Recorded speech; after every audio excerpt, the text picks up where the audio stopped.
With so many people hesitant to use public transport and the roads becoming congested with cars again, cycling is having a surge in popularity.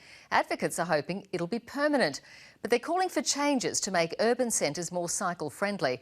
Here's National Sport reporter David Mark. Krista Shearer rode her bike to work this week for the first time in 9 years. It was amazing. It was fast. It was lovely to feel the wind through my hair, and it was good not to be on public transport.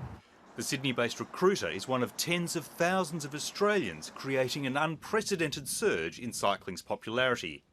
There is a silver lining, and it is that people are rediscovering the joy of being out with their family, whether it's on bikes or walking around their local areas. And not just rediscovering. Thousands of Australians are getting on bikes for the first time as shops report a doubling in average sales. We've really seen an explosion in families riding, so it's been a fantastic picture to watch families walk in, a father and mother walk in and walk out with 4 bikes. It's evident on the cycle lanes of Australian cities, where numbers of riders have jumped by between 50 and 300%. But it's the lack of cars which has been the biggest change to Australia's cities and towns. The question is, what happens now that people are starting to go back to work?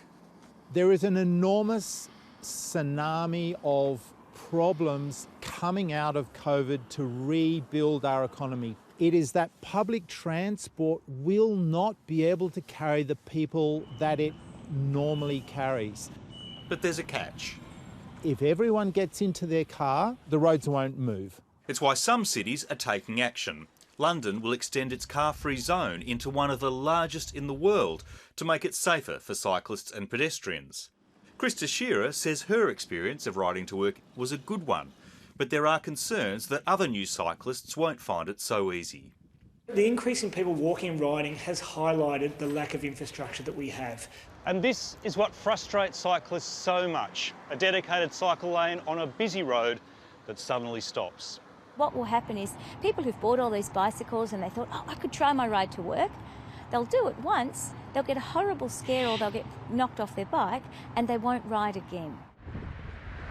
Which is why We Ride's Stephen Hodge is pushing to rapidly gear up Australia's cities and towns with temporary cycle lanes, as Berlin has just done.